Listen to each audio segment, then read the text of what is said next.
Ralph Harold Boston is a retired American track athlete, an all-around competitor. He is best remembered for the long jump, in which he was the first person to break the 27-feet barrier. Boston was born in Laurel, Mississippi. As a student at Tennessee State University, he won the 1960 National Collegiate Athletic Association title in the long jump. In August of the same year, he broke the world record in the event, held by Jesse Owens for 25 years, at the Mount Sac relays. Already the world record holder, he improved the mark past 27 feet, jumping 27 feet 1/2 at the Modesto relays on May 27, 1961. He qualified for the Summer Olympics in Rome, where he took the gold medal in the long jump, setting the Olympic record at 8.12 meters, while narrowly defeating American teammate Bo Robertson by a mere centimeter. Boston won the Amateur Athletic Union National Championship in the long jump 6 times in a row from 1961 to 1966.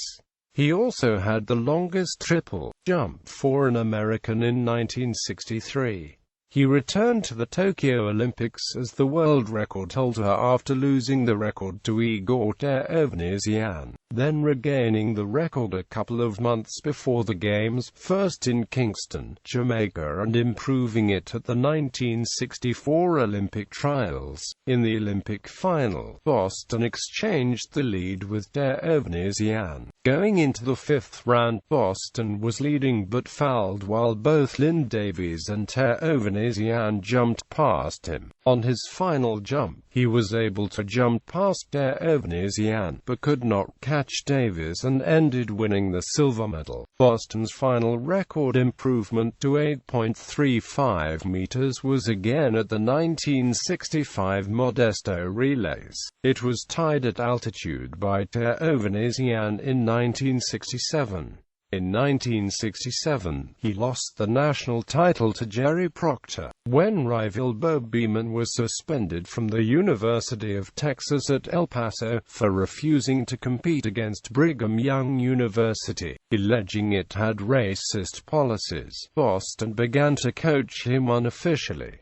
Beeman took the 1968 National Championships. At the 1968 Olympics, Boston watched his pupil destroy the tied world record by jumping 8.90 meters.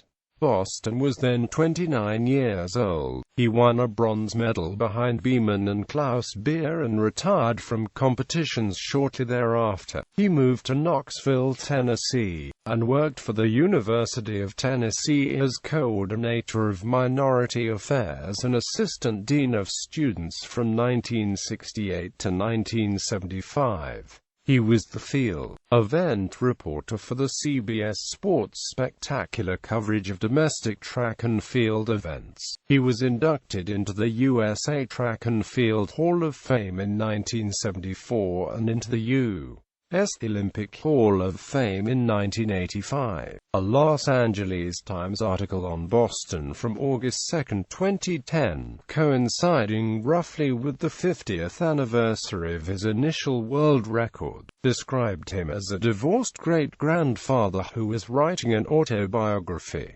He divides his time between Atlanta, Georgia and Knoxville.